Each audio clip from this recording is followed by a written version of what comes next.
Shalom, salam sejahtera bagi kita semua. Saat ini saya akan membawakan renungan berjudul Menunggu. Bacaan Alkitab terdapat dalam 2 Timotius pasal 4 ayat 3 sampai ayat 5. Bunyinya demikian. Karena akan datang waktunya, orang tidak dapat lagi menerima ajaran sehat, tetapi mereka akan mengumpulkan guru-guru menurut kehendaknya untuk memuaskan keinginan telinganya. Mereka akan memalingkan telinganya dari kebenaran dan membukanya bagi dongeng. Tetapi kuasailah dirimu dalam segala hal, sabarlah menderita, lakukanlah pekerjaan pemberita Injil, dan tunaikanlah tugas pelayananmu. Saudara-saudara, semua orang rasanya setuju bahwa menunggu adalah pekerjaan yang sangat membosankan dan menjengkelkan. Ketika kita menunggu, waktu seolah-olah berjalan lambat.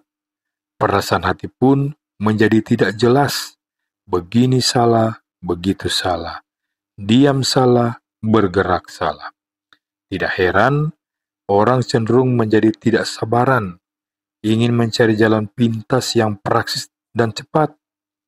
Sadar memang sadar bahwa ketidaksabaran sering malah bisa mempersulit diri sendiri.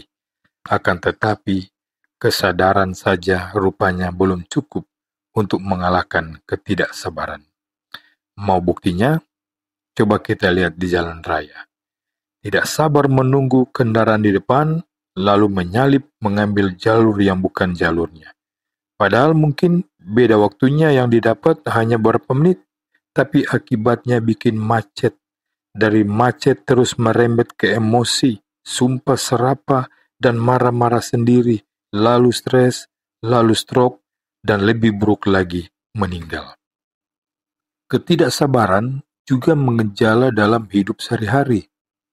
Tidak sabar menanti kesulitan segera berlalu, tidak sabar memperoleh apa yang diinginkan, lantas mengambil jalan pintas, mulai dari mencuri sampai menyogok.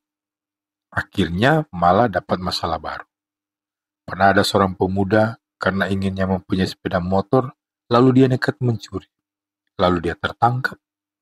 Maka habislah dia dipukul orang sekampung. Kemudian masuk bui lagi. Di gereja juga sama. Banyak orang yang tidak sabaran. Tidak sabar cari tempat parkir, menyerobot punya orang lain. Jadinya ribut. Bayangkan, mau ke gereja saja, pakai beracara berkelahi dulu. Tidak sabar pulang kebaktian, rebutan keluar, bahkan balapan dengan pendetanya yang hendak memberi salam di pintu keluar. Saudara-saudara, ketidaksabaran rupanya memang sudah menjadi tanda-tanda zaman. Sekarang segala sesuatu diupayakan serba instan. Mau makan, tidak perlu repot masak, ada fast food. Mau bakmi, tidak perlu repot bikin, ada mie instan dengan aneka rasa. Mau kopi, tidak perlu repot menyeduh, ada permen rasa kopi. Kalau hanya sampai di situ sebenarnya tidak jadi masalah, oke-oke saja, malah baik. Memang sudah tuntutan zaman, cepat dan praktis. Kalau kita berlambat-lambat malah akan ketinggalan. Yang jadi masalah, kalau mental serba instan itu juga berlaku dalam kehidupan rohani.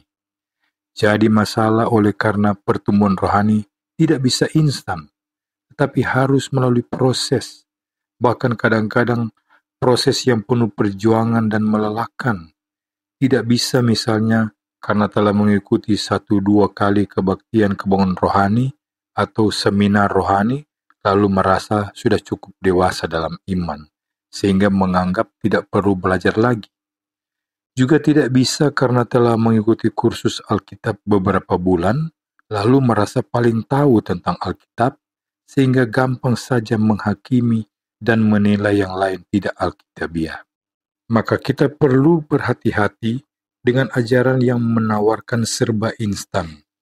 Segera sembuh dari sakit penyakit, segera lepas dari masalah, segera memperoleh apa yang diinginkan. Ajaran seperti itu bisa dikategorikan sebagai ajaran yang hanya memuaskan keinginan telinga. Karena itu kita perlu menguasai diri dalam segala hal. Ini bisa kita baca dalam pembacaan kita, 2 Timotius 4 ayat 3 sampai ayat 5. Lalu, apa tidak boleh kalau kita ingin segera lepas dari masalah, ingin segera mendapatkan apa yang kita idam-idamkan? Tentu saja boleh, tidak salah.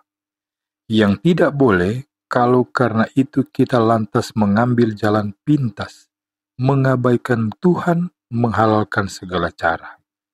Tidak salah kalau kita ingin segera lepas dari masalah.